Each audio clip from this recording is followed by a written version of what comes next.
March 1986. Brenda and Adrian Schulman have a vision to build their home here in Alei Zahav, on a hill overlooking Tel Aviv.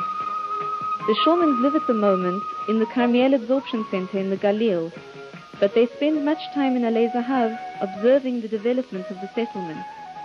They have chosen to be part of a new community with which they can identify, where the Zionist ideal and practical creativity become one. Well, we're from Cape Town originally, and we came here a few months ago, saw this place for the first time, and this is how we identify with Israel. We feel that being here is a way of making a contribution. From a practical point of view, coming from South Africa with the situation as it is right now, with limited finances for people in our circumstances, and we feel there are quite a few.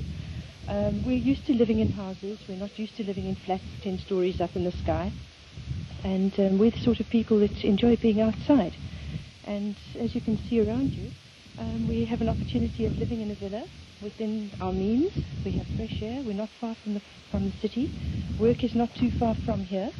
And there are plans to establish industries right here on site. So I feel that with a little bit of foresight, one can really have a wonderful life here, right on the laser hub. I think one needs to look at certain areas in big cities. I remember my parents, when we lived in Johannesburg, some 20 years ago, they moved out into the suburbs, and everybody said, "You're crazy, it's so far from town, what on earth are you going to do there?" And today their house is very comfortable, and they really are in the centre of town, right on bus routes, etc., etc. And we feel that this is what Laser Hub will be in a few years' time. Adrian, why did you choose to move from South Africa? And maybe if you can tell us a little bit about that move, the preparations for the move, both what happened inside you and practical issues. We decided to move from South Africa because there's no future for Jews in South Africa. The preparations for coming here, I did nothing. I sat on my butt and left it all to Brenda. It was hard work. There were a lot of things to consider. One of the things I feel was very valuable was actually coming on a pilot tour that was arranged because, well, firstly, we found a laser hub, which we didn't know existed previously.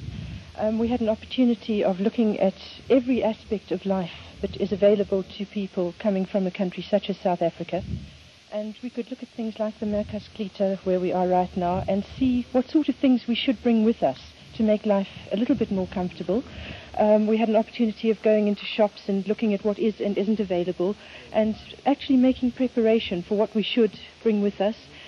Certain furniture was just too large to bring with us, and we've made adjustments accordingly. And so far, things are working perfectly. I know that you're here a very short while. Maybe if you can mention how long you've been here and what have been your practical, the things that you've come up against, like the bureaucratic issues and so on. How have you faced that? Well, we've been here 7 weeks yesterday. And we're still smiling. Yesterday I wasn't smiling, but today I'm smiling. The bureaucracy is no worse than South Africa. The only difference is they require 2 photographs with everything. Otherwise, dealing with Israeli bureaucrats is the same as dealing with South African bureaucrats. And we were helped tremendously through the initial bureaucracy by the Merkas Klita. If you had an opportunity today to speak to South Africans contemplating Aliyah, what would be your message? What would be my message? What are you doing there? Take your blinkers off, look what's going on around you, and look what's going on in the rest of the world. And you can only make one decision. It's Israel.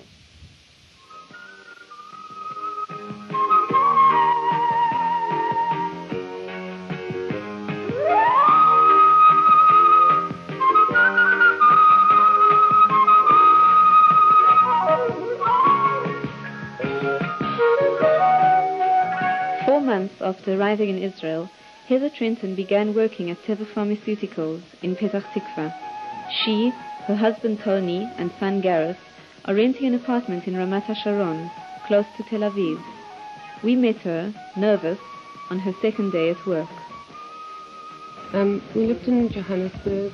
My husband is an electronics engineer. I am a marketing manager, product manager in the pharmaceutical industry, where I've worked for many, many years. We came here with one son of 9.5 years, and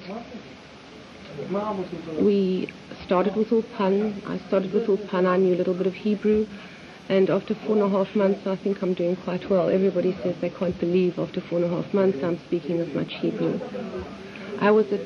We came to Ma'on, which is not a normal Makaz Ketar. It's slightly different in that they don't have regular Ulpan classes. And it was in the center of Tel Aviv. We wanted to be in the center of the country, and because we only had one child, we didn't qualify for the regular Makazai Ketar, and were therefore sent to a Ma'on. I went to Ulpan Brodetsky, which is about 1.5 kilometers down the road, and believe me, when I think of how we used to travel to the cafe in South Africa 2 seconds away from the house by motor car, and I think how I walked every day to Ulpan 1.5 kilometers there and 1.5 kilometers back, and sometimes twice or 3 times a day back again to the supermarket. You know, when I first arrived and the lady at the Ulpan said to me, all children have some kind of a crisis when they come here, I thought, I'm sure all mothers think, not my child or not my children.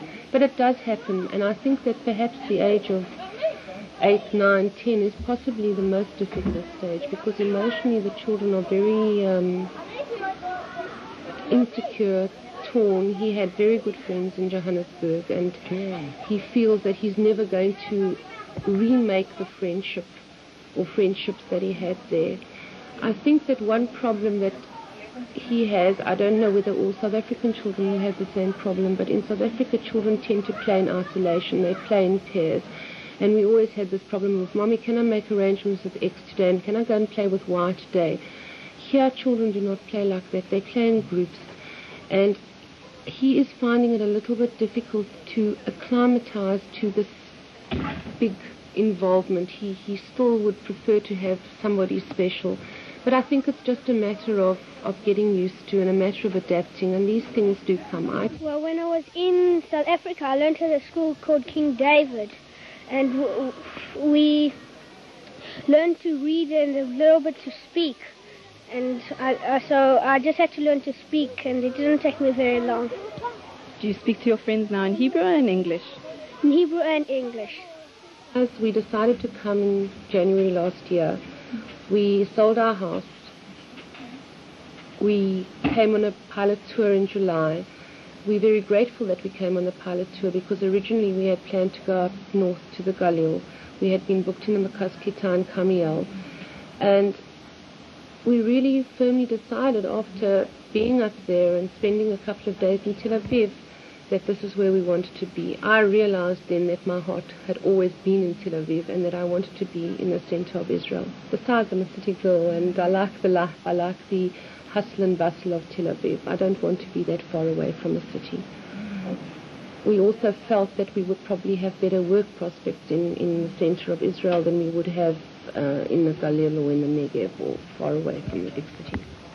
How have you found that in terms of employment? Aside for you, did Tony find work? Yes, we both have been extremely lucky. Tony was doing Ulpan, and I by chance saw a little advert in the Jerusalem Post looking for a practical engineer over the age of 35. I thought that was quite interesting, because usually people are looking for younger employees. So he called, and he started working there in a part-time capacity. But after about a week, he decided that perhaps it would be easier for him, or preferable for him, to work all day, and he's now going to Ulpan in the evening. He has a very long day, but it's very fulfilling, very satisfying. And I think that's what it's all about. That's what life is all about. I was just as lucky. I had an interview when I was here in July. There was nothing concrete. In fact, I didn't even see the person concerned, but I'd been at the company. And when I came back in November, I called, and I finished my Ulpan, and just before I finished, they called me and said, when can I start? It's exactly the same kind of work as I was doing in South Africa. I think that we've been extremely lucky. In fact, my wish is that all families that wish to make Aliyah to Israel should have the muzzle that we've had. It's just been incredible. Again, I go to sleep at night wondering what's going to happen tomorrow.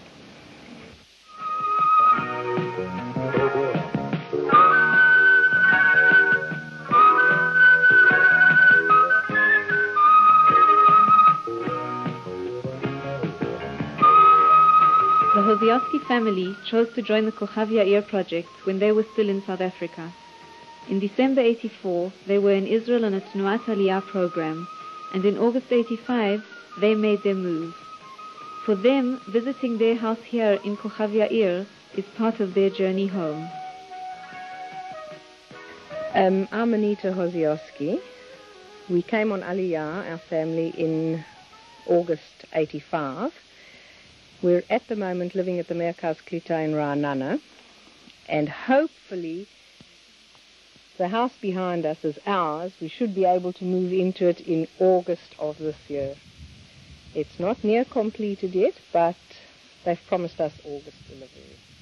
Have you been in the Merkaz Klita until now? If you can tell us a little bit about that experience. Merkaz Klita, we've been living there for 6 months now. Our flat is very comfortable. As far as the Merkaz as a whole is concerned, it provides a soft landing. And really, anyone who comes to Israel, it is essential to spend the first few months on an absorption center. And if you think that there's something that you would like now to give a message to the South African Jewish community contemplating Aliyah today, what would you be able to tell them? First of all, the sooner you come on Aliyah, the better. As important to start learning Hebrew now. Okay, is there something that you want to add? The sense of humor is absolutely important. This is the first thing one has to come to Israel with. You've got to have that ability to laugh at yourself, to laugh with others, not at others, to laugh with them. Anita, is there a way that you think that you prepared yourself well in South Africa that you'd like to perhaps give somebody else advice? Definitely, I want to tell you whatever homework we had in South Africa, whatever Tnuat Aliyah meetings we went to, was so beneficial because it paid off dividends in the end. We're standing now possibly the most northerly point of Kochav Yair, Shlav Aleph. Across the road from us is the synagogue complex. That's a synagogue, a nursery school for little children, and mikveh and so on. There's a J&F plantation. Now, Shlav Bet and Gimel are further north of us and will be nearer to Moshav Tzur Natan. As the average South African would not be able to afford this type of house in a fancy area like Herzliya or Ramat HaSharon. And really, if one wants to own a little piece of ground with a rural atmosphere, this is the answer. Why did you come to Israel? This has been our life ambition. We've always wanted the right thing for our children, and this is the right thing.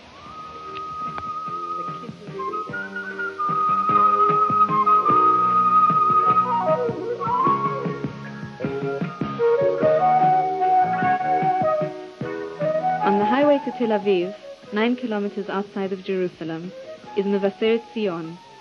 The Lessus family are making their first steps in Israel here in the absorption center. I found life on the Merkaz Klita very interesting.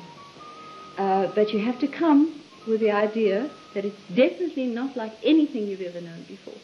First of all, for South Africans, it's a major step in that we're moving from these large houses with pools and gardens and you name it, into a tiny apartment.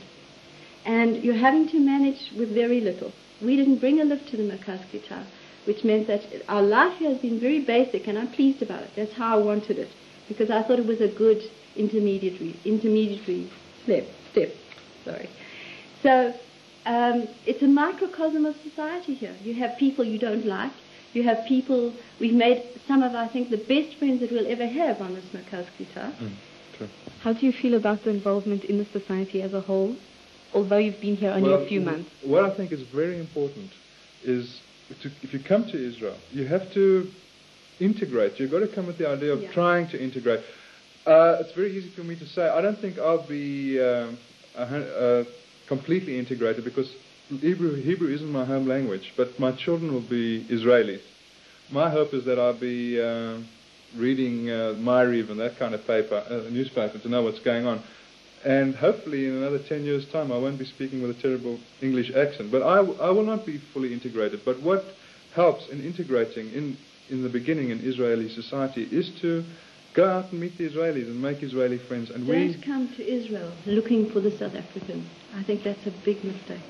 Because the South Africans tend to get together in groups and they only want to be and talk to South Africans. I found the Israelis to be wonderful people. Very warm you people. obviously look for people like yourself among the Israelis. But they're wonderfully warm people. I can give you an idea of an experience that we had. When we were here about 2 months, we went out one evening to Jerusalem with some Israeli friends. And they had a song evening. I've never been to something like that. I've never experienced that in South Africa.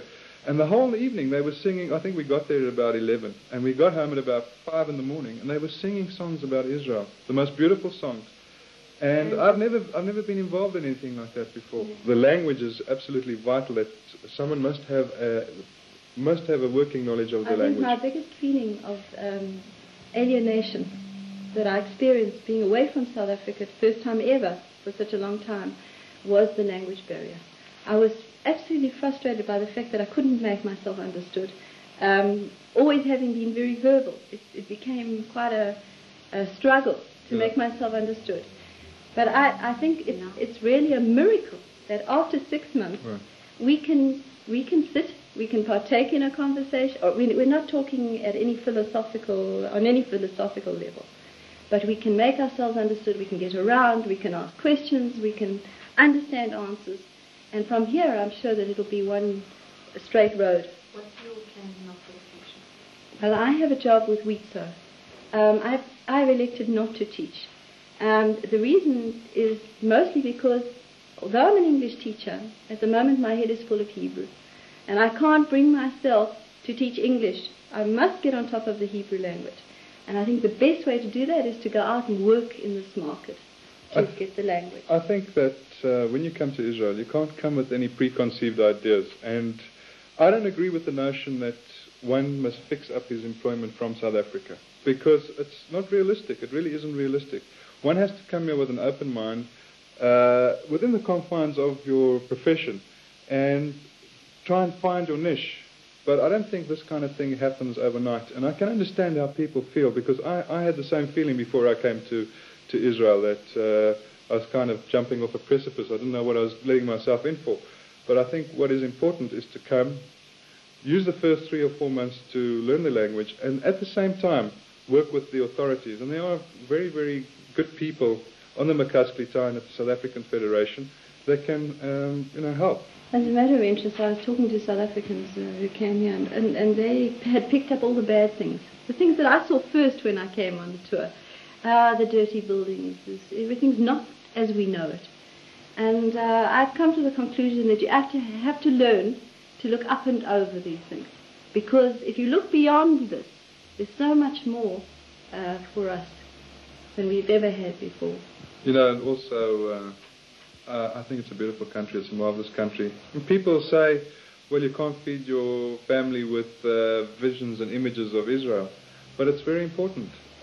And I feel part of it, and I feel at home here. I really, even though I'm not really speaking the language like a native, I still feel, for the first time in my life, as a Jew, I feel at home. This is my place.